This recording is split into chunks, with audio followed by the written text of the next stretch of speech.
स्वागत है बच्चों आपका आज के सेशन में।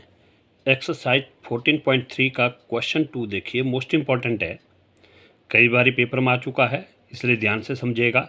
देखिए क्या कहा है कि यदि नीचे दिए हुए बंटन का माध्यक 28.5 हो तो x और y के मान ज्ञात कीजिए। वर्ग अंतराल दिया है, उसके बाद बारंबारता दी है। तो देखो वर्ग अंतराल 0 से 10, 10 से 20, 20 से 30, 30 से 40, 40 से 50, 50 से 60। फिर बारंबारता 0 से 10 5 दी है, 10 से 20 x दिया हुआ है, 20 से 30 20 दिया हुआ है, 30 से 40 15 दिया है, 40 से 50 y दिया हुआ और 50 से 60 5 दिया है। और इनका योग जो है वो दिया कितना दिया है 60 दिया हुआ है। योग कितना दिया है इन्होंने 60। तो देखिए इसको करने से पहले देखिए सबसे पहले तो आपको प्रश्न समझना है कि ये किस चीज़ का है। देखिए इन्होंने कहा कि यदि एक नीचे दिए हुए बंटन का माध्यक, देखिए माध्यक दिया है तो ये हमारे पास माध्यक का प्रश्न है। किस चीज़ का है माध्यक, यानी कि आप सूत्र जो लगाएंगे वो लगाएंगे आप माध्यक का सूत्र। माध्यक का सूत्र होता है L जमा N बटा 2 माइनस CF बटा F गुणा H। तो सब, और उसके बाद कहा कि x और y का मान ज्ञात करना है। तो सबसे पहले क्या करेंगे आप, सबसे पहले तो वर्ग अंतराल और बारंबारता लिखेंगे, उसके बाद आप संचयी बारंबारता निकालेंगे। ठीक है, तो उस तरह से आप इसको हल करेंगे। तो सबसे पहले हम, जैसे हमारे पास से वर्ग अंतराल दिया था, देखो हम वर्ग अंतराल इस तरह नीचे की ओर लिखेंगे। उसी तरह बारंबारता दी है तो बारंबारता भी हम नीचे की तरफ लिखेंगे। और जब माध्यक की बात की है तो माध्यक में हम संचयी बारंबारता लेते, तो इसलिए हम यहाँ पर संचयी बारंबारता भी लिखेंगे। और संचयी बारंबारता को हम CF से नोट करते हैं और बारंबारता को FI से। तो देखो 0 से 10 5, फिर 10 से 20 x, फिर 20 से 30 20 है देखिए, फिर 30 से 40 15 है, 30 से 40 15 है, फिर 40 से 50 कितना है y है, 40 से 50 y है, और 50 से 60 देखिए कितना है, 50 से 60 हमारे पास 5 दिया हुआ है, तो लिख दिया हमने। और उसके बाद इन्होंने क्या किया है कि योग, योग देखिए हमारे पास कितना दिया इन्होंने, योग दिया इन्होंने 60। देखिए यहाँ पर योग कितना दिया है 60, तो योग इन्होंने 60 दिया, तो मैं लिख रहा हूँ देखिए यहाँ पर 60। ठीक है, तो और योग को क्या लिखते हैं हम, देखो हम लिखते हैं n, तो आप यहाँ पर n बराबर है 60 लिख सकते हैं। और दूसरे ढंग से अभी भी बताऊंगा मैं। देखिए अब संचयी बारंबारता में क्या करते हैं हम, सबसे पहले तो शुरू वाला 5 है तो 5 लिख दिया, फिर उसके बाद हम x को जोड़ेंगे। तो देखिए ध्यान से 5 जमा अगर x करेंगे तो ये आपका 5 जो है अचर है, यानी कि कांस्टेंट टर्म है, x आपका चर है, तो ये वेरिएबल है, तो इसलिए वेरिएबल और ये कांस्टेंट टर्म कभी नहीं जुड़ते, इसलिए 5 का 5 रहेगा, जमा x है तो ये रहेगा जमा x, ये आएगा देखो 5 जमा x, यहाँ पर आएगा 5 जमा x। फिर देखो 5 जमा x में कितना जोड़ना है, 20 जोड़ना आपने, देखो डायगनली, तो इसमें 20 जोड़ेंगे तो 20 5 के नीचे लिखिए और जोड़िए इसको, देखिए तो 20 जमा 5 हो गया 25, और जमा x का जमा x, तो आगे देखो 25 जमा x।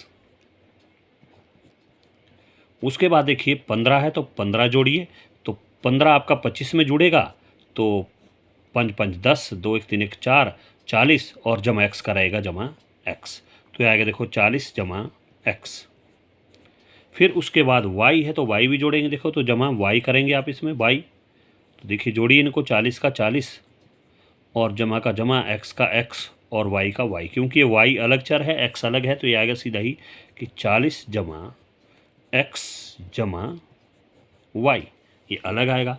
अब देखिए रहा 5, तो अब 5 भी जोड़ेंगे इसमें, देखिए जमा 5, तो देखिए 40 जमा 5 कितना हो गया आपका 45, और जमा x जमा y, तो ये आएगा 45 जमा x जमा y। ठीक है, अब देखिए प्रश्न में क्या कहा इन्होंने, देखिए हमारे पास कहा है कि माध्यक दिया 28.5। अब माध्यक दिया है तो माध्यक का सूत्र मैं आपको देखो बता चुका हूँ। माध्यक क्या होता है कि L जमा N बटा 2 माइनस CF बटा F और गुणा H। अब देखिए माध्यक के लिए सबसे पहले L चाहिए, N बटा 2 चाहिए, N हमारे पास दिया हुआ है, और CF वो हमने निकालनी है, और F बारंबार तो थी वो H हमारे पास ही है। तो अब देखिए अगर माध्यक दिया है हमारे पास, माध्यक दिया है, माध्यक कितना दिया है 28.5, तो आप लिख सकते हैं क्योंकि दिया है, क्योंकि दिया है कि माध्यक 28.5 है, ये दिया हुआ हमारे पास देखिए माध्यक 28.5 दिया हुआ है, तो इसलिए माध्यक देखो 28 पॉइंट उसी वर्ग अंतराल के बीच में आता है। 28 आएगा देखो किस वर्ग अंतराल में, आप ध्यान से देखेंगे तो 28 देखो ना तो 0 से 10 के बीच में आएगा, ना 10 से 20 के बीच में आएगा, 20 से 30। 28.5 जो है ये 28.5 जो आपका किस वर्ग अंतराल में आ रहा है, वो आ रहा है 20 से 30 के बीच में। तो आप हमने लिखा देखो क्योंकि दिया है कि माध्यक 28.5 है, जो इसको लिखेंगे आप जो वर्ग अंतराल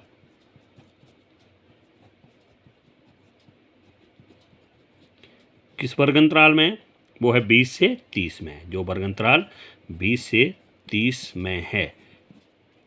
माध्यक जो हो सूत्र होगा वो उसी वर्ग अंतराल के बीच में होगा, यानी कि 28.5 किस वर्ग अंतराल के बीच में है, मध्यम वो इसमें है। तो अब देखो मैंने कहा था जो वर्ग अंतराल होता है उसकी सीध में जो बारंबारता उसको लिखते हैं हम एफ, और इसकी ठीक सीध वाली संचयी बारंबारता से पहले वाली संचयी बारंबारता को लिखते हैं हम सी एफ। जो मैंने पहले प्रश्न में भी समझाया आपको, देखो क्या है कि जो वर्ग अंतराल है उसकी सीध वाली बारंबारता होगी एफ, और उसके सीध वाली संचयी बारंबारता से ठीक पहले वाली संचयी बारंबारता होगी आपकी सी एफ।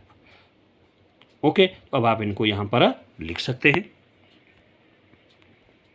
इसलिए देखिए सबसे पहले तो आप एल मतलब लोअर लिमिट आप लिख सकते हैं, इसलिए एल बराबर कितना हो गया 20 लोअर लिमिट, कॉमा एफ हमने निकाल दिया, एफ वो हमारे पास 20 है, कॉमा सी एफ हमने अभी निकाला देखो 5 जमा एक्स बराबर है 5 जमा एक्स, और उसके बाद क्या रहा n/2 निकालेंगे, और h देखिए सबसे पहले, और h बराबर है, h मैंने कहा है क्या होता है, h वर्ग माप, h क्या होता है, वो होता है हमारा वर्ग माप।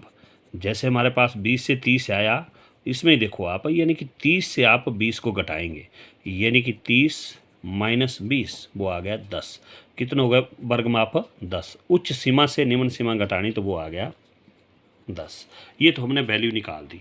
अब उसके बाद सबसे पहले सूत्र के अनुसार हमें n/2 चाहिए, n हमारे पास दिया है तो लिख सकते हैं आप n बराबर है 60, तो इसलिए n/2 बराबर है कितना हो गया 60/2, 2 एकम 2, 2 3 6 30, यानी कि n/2 जो आ गया वो आ गया हमारे पास 30। ये तो हमने सारा निकाल दिया, लेकिन अगर आप इसको ध्यान से देखिए, देखो जो हमारे पास योग दिया n दिया 60, क्या ये 60 है, देखिए जोड़िए 5 जमा 20 25, 25 जमा 15 40, 40 जमा 5 45, 45 जमा एक्स और जमा वाई, क्या है 60 के बराबर है, नहीं है। नहीं है तो आप लिखिए इसको, देखो दिया है, आप लिख सकते हैं कि दिया है n बराबर है 60, n 60 है तो इसका मतलब क्या, इन सब का जोड़ कितना होना चाहिए, वो आना चाहिए 60। तो आप इसलिए लिख सकते हैं कि 5 जमा एक्स जमा 20 जमा वाई जमा 15 जमा वाई जमा 5 बराबर है कितना होगा ये 60, यानी कि कितना होगा ये देखिए, इनको जोड़ा था हमने, देखिए यहाँ पर जोड़ा था कितना 45 जमा एक्स जमा वाई जमा 60। अगर सबको लिखना तो आप सबको भी लिख सकते हैं, और यहाँ पर देखिए हमने इनको जोड़ा, तो मैंने कहा था कि यहाँ का जोड़ और यहाँ का, देखिए मैंने कहा था ये टैली होता है, तो आप यहाँ से भी लिख सकते हैं इसको कि 45 जमा एक्स जमा वाई किसके बराबर होगा, वो होगा 60 के बराबर। तो आप लिख सकते हैं इसलिए 45 जमा एक्स जमा y बराबर है 60। अब हमारे पास चर देखो x भी है y है, इनको लिखिए यहीं पर x जमा वाई बराबर का बराबर 60 का 60, कांस्टेंट टर्म 60 है, यहाँ पर 45 है कांस्टेंट टर्म, बराबर से पड़ गई तो क्या हो गया, देखो ये हो जाएगी -45, क्यों, यहाँ इससे पहले जमा का चिन्ह है, देखिए 60 में से 45 घटाएंगे तो कितना आ जाएगा, देखिए हासिल गई 10, 10 में 5 घटे 5, 5 में 4 घटे 1 15, कितना आ गया देखिए 15। तो ये आ गया x जमा y बराबर है कितना आया 15, और इसको लिख सकते हैं आप समीकरण 1। ठीक है, ये तो आ गया x जमा y बराबर है 15। अब उसके बाद हमारे पास इन्होंने माध्यक दिया है, तो लगाइए माध्यक का सूत्र। अब आप यहाँ पर भी लिख सकते हैं, दिया है माध्यक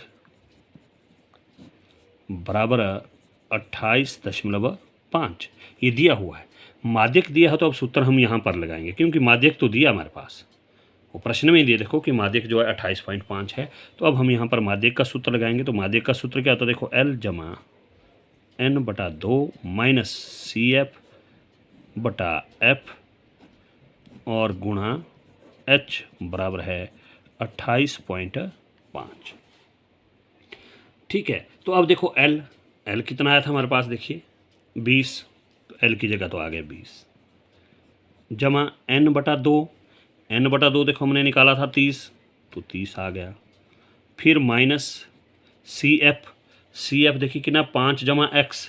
तो एक बात ध्यान रखना, जब माइनस के बाद देखो ये द्विपद है, एक द्विपद है, तो द्विपद को हम कहाँ रखेंगे फिर ब्रैकेट में माइनस के बाद। अगर प्लस का होता तो सिंपल ब्रैकेट में रखने की ज़रूरत नहीं, लेकिन जब भी आपका माइनस के बाद अगर द्विपद हम लिख रहे हैं तो वो ब्रैकेट में आएगा।